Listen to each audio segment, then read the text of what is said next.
Hey guys, Mike here, and there's one bag that I get requested to review more than any other, and it's the Viper by Ultra.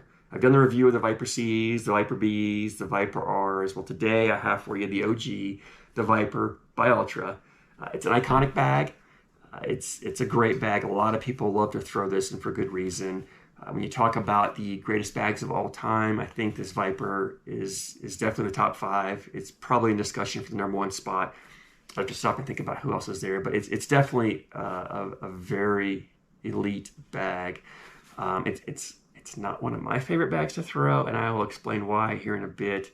But let's go ahead and jump into the review. We'll look at the design here. It's got the iconic Viper logo on there. Great design. Love it. Very simple, very identifiable. Backside, same design. They just add the stars here to identify the slow side from the fast side. It also has the speed control dots on there, which Ultra uses on quite a few of their bags, and I'll cover that here in a bit. It's a larger template bag. It's a super floppy bag. Vipers get crazy floppy, so if you don't like floppy bags, stay away from the Vipers. I mean, this bag's already crazy floppy, and it's still not really, I don't think it's to the point it's fully broken. There's still some more floppiness to come as I throw a little more. Material-wise, this fast side is really the iconic Viper material. When I talk about Vipers and think about Vipers, this is the material I think of. A lot of companies have started making bags doing this, using the same material. It's a great material. It'll push through anything. It's super hole-friendly. It's crazy fast.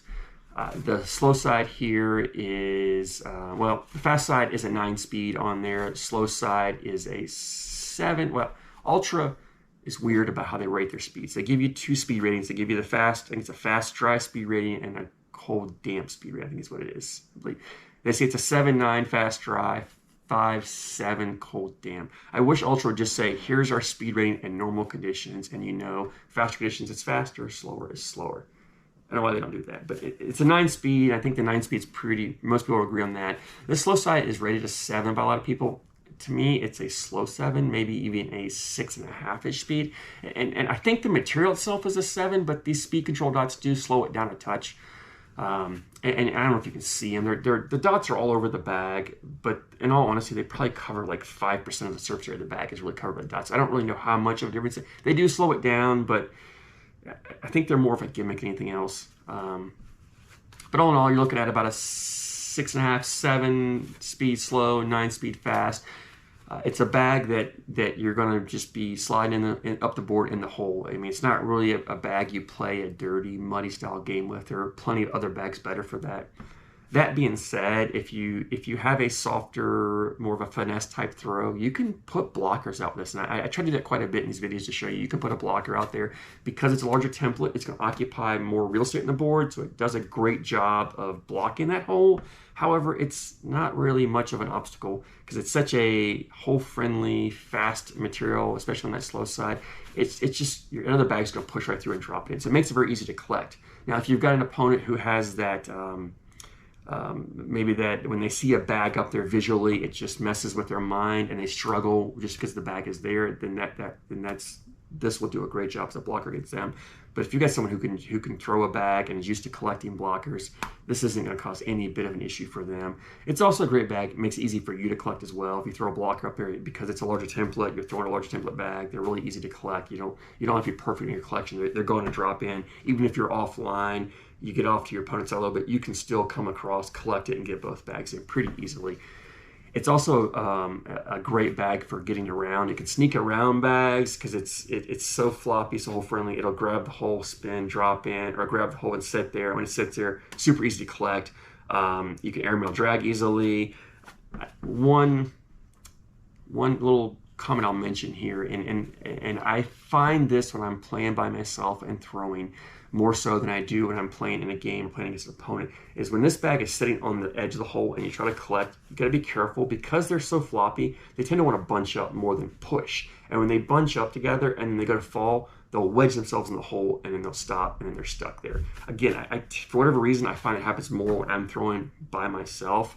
I think when this bag is hanging there and your opponent's coming from the other side, they'll tend to catch it and they'll pull it in for you because, like I said, they are crazy hole friendly. It doesn't take much to pull them in. But just something to keep in mind, because they do tend to want to bunch up, they will clog the hole from time to time.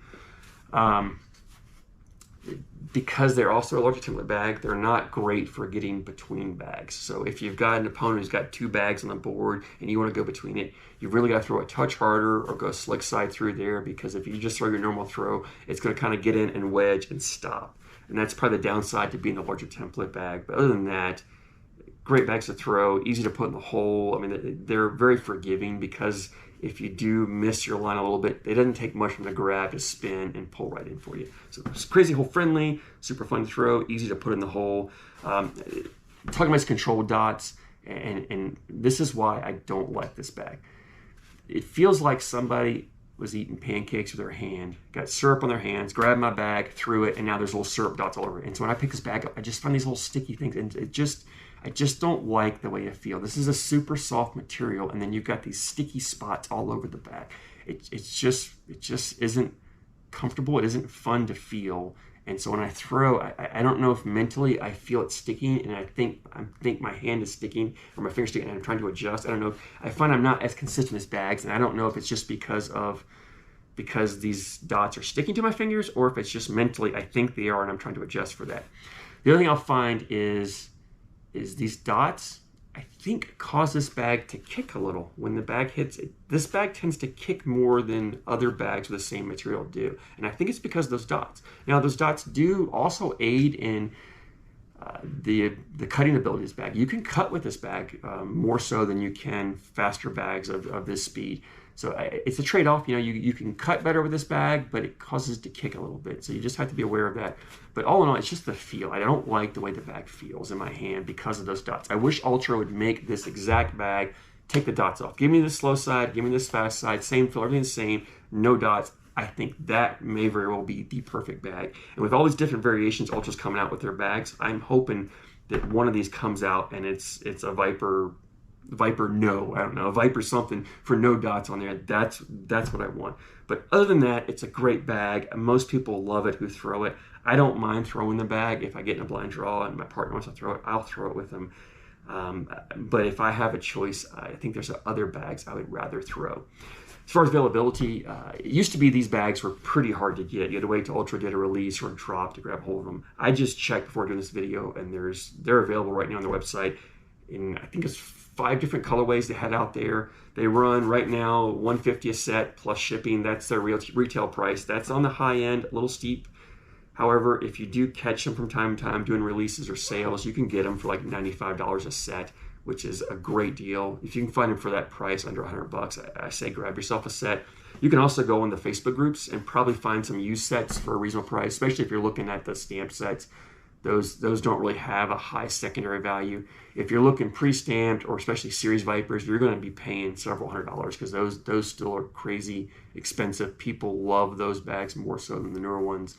And I think that there's a little, it's got a different fill in there, and I think the materials are a little bit softer than the newer materials. All in all, again, great bags. They're iconic. They're one of the best bags out there. So if you haven't had a chance to throw a set, see if you can find a set to throw. I think you're probably going to like them, and you're probably end up getting yourself a set. So thanks, guys. Appreciate you watching.